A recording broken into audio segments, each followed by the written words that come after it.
Kung inyong matandaan, no, nakadalawang vlog ako nitong sa mga taga-European Union na pumunta sa Pilipinas kasi ini-invite to sila na mag-observe sa eleksyon sa Pilipinas.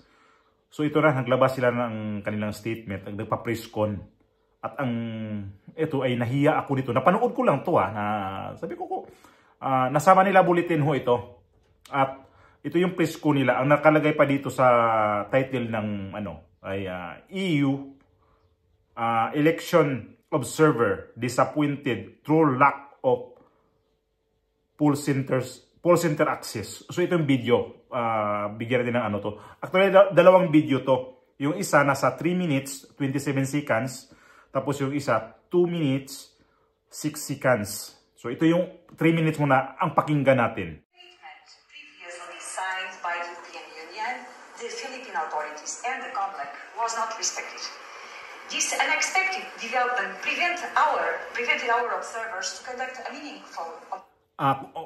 Kung pakinggan natin yung kanilang mga English, hirap talaga tayo intindihin kasi British nga sila dito. Ang kanilang mga ginagamit na pronunciation is British, hindi American English. Kaya pakinggan natin na maigi kung ano yung mga nakikita na talaga nila sa Pilipinas nung time na yun na pag-eleksyon. So ito yung press ko nila Version of voting procedures on election time. In light of this uncertainty, the mission did not deploy its full team of observers as originally planned for the voting. A limited number of EU observers were able to observe voting in some precincts, but the mission is not in a position to assess the voting process in line with its methodology. After the close of the polls, the EOM deployed its teams in 92 polling precincts across the country. In 8 of them, on counting phase, the teams were denied access. During counting, the atmosphere in precincts was calm and conducive to the counting process. Some precincts experienced difficulties transmitting results, although most of these issues were resolved. Procedures were generally adhered to, and poll watchers and observers were able to follow the process without obstacles. Our EOM observed also canvassing at municipal and regional level in 164 centers, and entrance was denied in one. It was already explained that there was a really clear document signed that we are always able to enter all the precincts.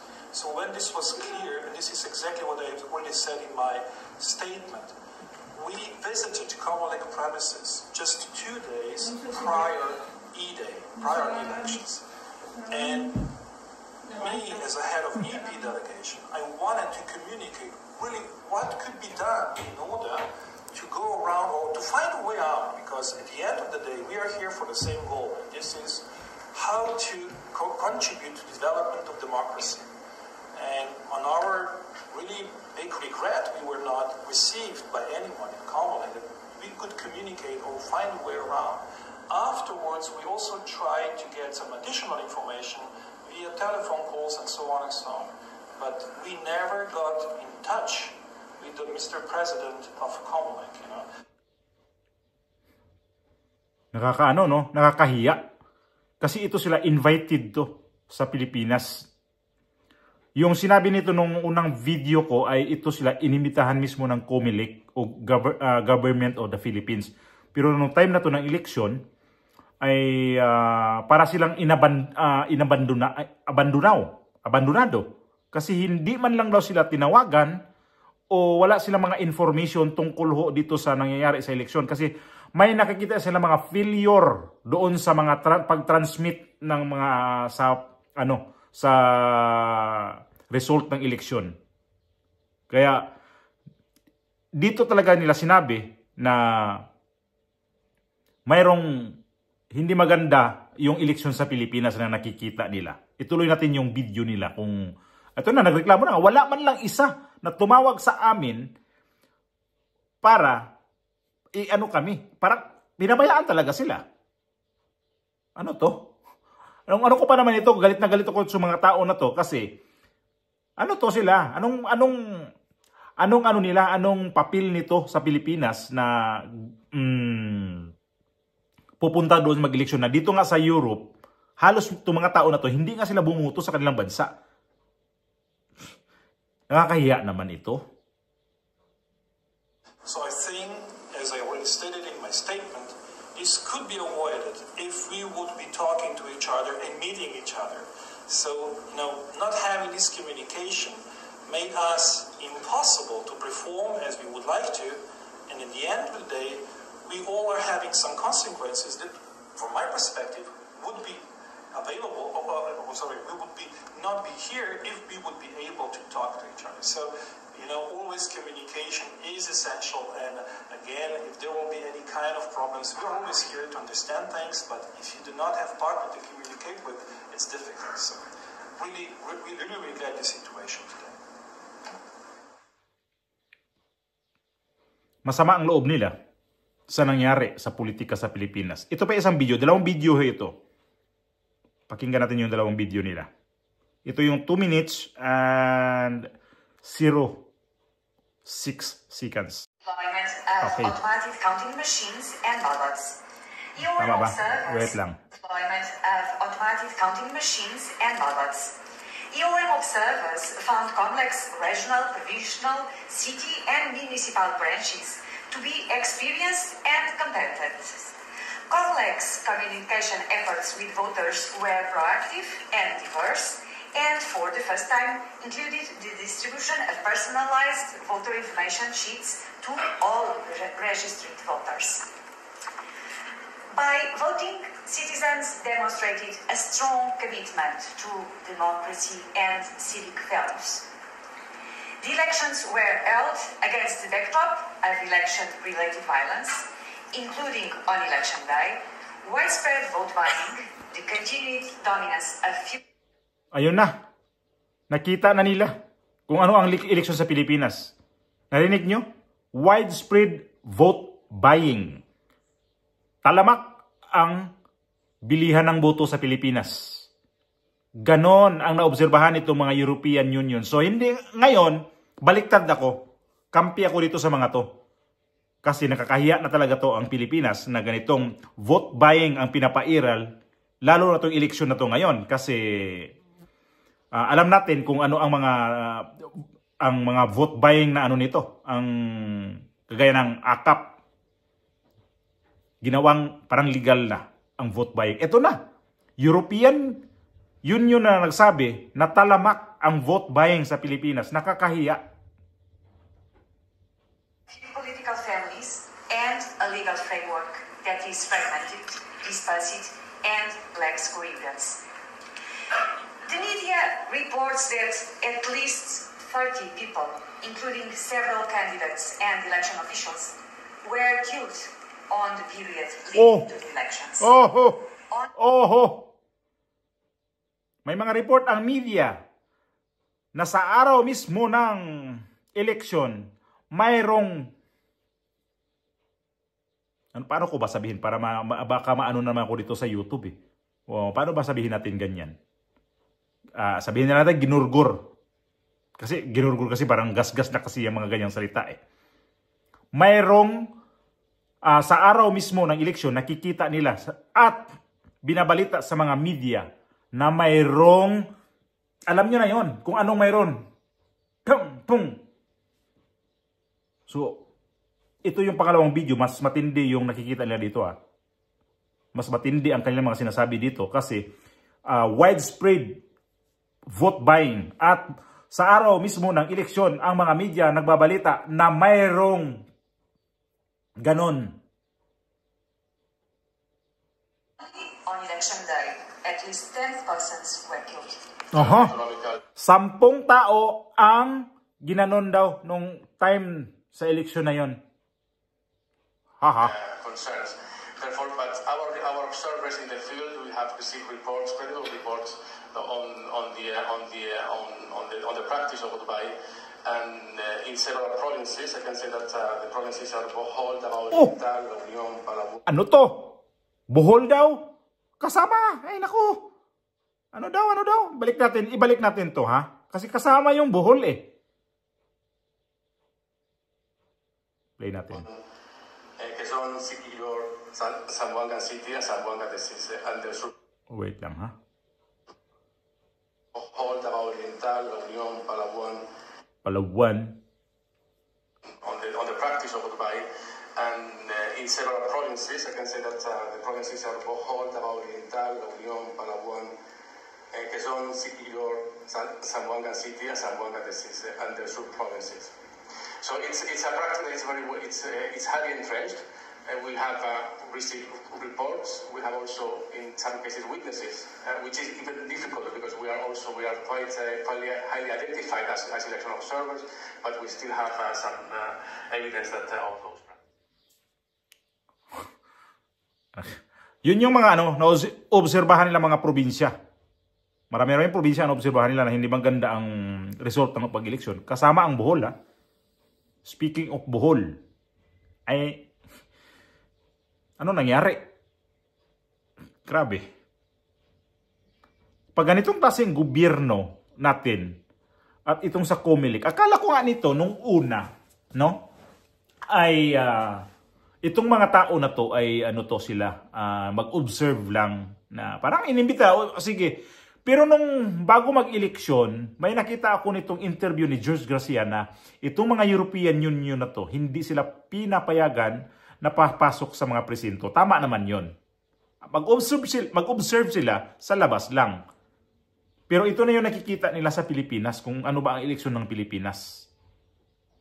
O sige, itry ko hanapin ang video na sinabi nitong mga tao na to na ininbitahan sila ng gobyerno ng Pilipinas. I-try ko lang ha, kung ano, i-slide ko lang dito. For attending our call, my name is Manuel Sanchez de Nogues and I am the Deputy Chief Observer of the European Union Election Observation Mission to the Philippines. I am an European Union citizen from Spain. The government of the Philippines and the Commission on Elections invited the European Union to observe the national, midterm and local elections to take place on the 12th of May 2025.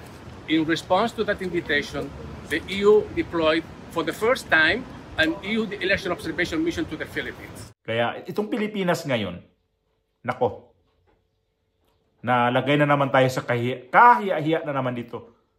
Kung ano ba talaga ang eleksyon natin. Wala naman silang nabanggit nga na na may dayaan na nangyari. Pero ang obserbahan nila yung mga vote buying. Na samantala itong COMELEC, ito yung binigyan talaga nila ng paghihigpit na walang mangyari yung vote buying. Hindi yun pwedeng walang vote buying. Kasi sa mga, lalo sa mga probinsya, doon yan, titira. Ay, ilang nakita ako sa mga sa mga tao dyan, na mga lugar nila may mga vote buying. At dati mga vote buying na yan, magkano lang naman dati, naalala ko pa dati bago lang ako na bumuto siguro 50 pesos siguro lagayan na. Noon pa yun, noon. Pero ngayon hindi ka na makapwedeng tatanggap ng 50 pesos ngayon. Libo-libo na. Parang binibid pa yung kalaban magbibigay daw ng 3,000. Sige 5,000 sa amin dito. Basta kami ang ibubuto nyo. Alam nyo kasi kung sino mahong nakapanood man nito. Pag once kasi na vote buying na, ang kandidato talaga, para sa akin, hindi yan seryosong mamumuno sa lugar ninyo. Hindi yan seryoso na tuparin ang kanyang tungkulin kung ano man ang kanyang gustong gawin. Kasi gumastos yan ng libo-libo, gumastos yan ng milyon-milyon. Pag nanalo yan, hindi yan nag-isip na maglingkod po sa atin. Ang gagawin ho yan, mag-isip na yan, paano ko bawiin yung gastos ko. Itong mga nyeta na itong mga mga tao na to, gumastos ako sa inyo, binayad ko sa mga butante ko na tag 5,000, 4,000, 3,000. Bawiin ko to pag ako nakaupo. Kaya mali tayo. Mali talaga tayo. Pag kung sino yung malaki ang magbigay, doon tayo buboto. Mali. Para sa akin, bakit? Pag yung malaki ang nagbigay, tapos, pag nanalo yan, malaki din ang kanyang gusto niya ibulsa. Kasi malaking ginastos eh. So, kung nakita niyo yung tao na yan, malaki ang binibigay sa inyo. Kung hindi naman maganda ang kanyang pagsiservisyo, iwanan nyo na yan. Dito ako hanga sa Cebu ha. Itong nanalo nilang gobernadora. Walang pera at ang mga tao doon. Dito ako hanga sa mga Cebuano. Pero yung ibang yung ibang probinsya, kung sino yung malaki magbigay doon, yun ang iboboto nyo.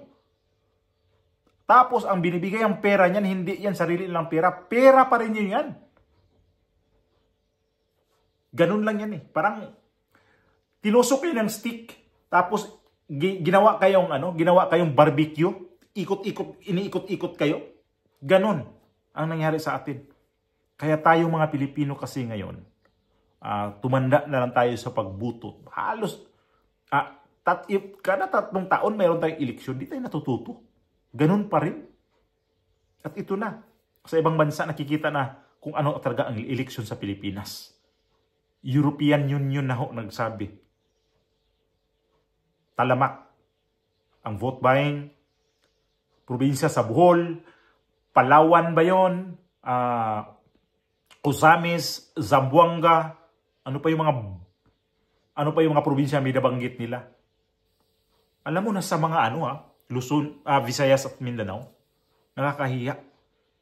Kasi nga naman sa pagprobinsya-probinsya ka, doon talaga, tirahin talaga kayo ng vote buying dyan. Kasi ang mga probinsyano kasi talaga, madali lang talaga makuha sa pera. Sa totoo lang ha. Di ko naman sorry na lang ha, hindi ko kayo minamaliit. Pero sabi ko nga, kunin nyo yung pera. Kasi inyo yan eh. Pero iboto nyo. Ang tama talaga magserbisyo. Kung nakatikim kayo, ito halimbawa, yung mga mayor nyo, maganda naman ang serbisyo, yun. Pwede yan. Pero yung kumakalaban sa mayor nyo, nagbigay ng 5,000, yun ang iboboto nyo. Pero pagdating ng araw, wala kayong maisaing kasi mahal ang bilihin. Yung 5,000 na binigay ngayon, araw na to sa eleksyon, undas pat ubos yan. Paano di maubos? Pamalingki mo yan. May natira pa dito, inom-inom yan, itong-it pa yan. De, ubos. 3 years ang bubunuin yan, kandidato nyo, na binoto nyo, na binili kayo. Tapos, hindi maganda ang performance ang mga bilihin, ang taas. So, gutom, wala ain.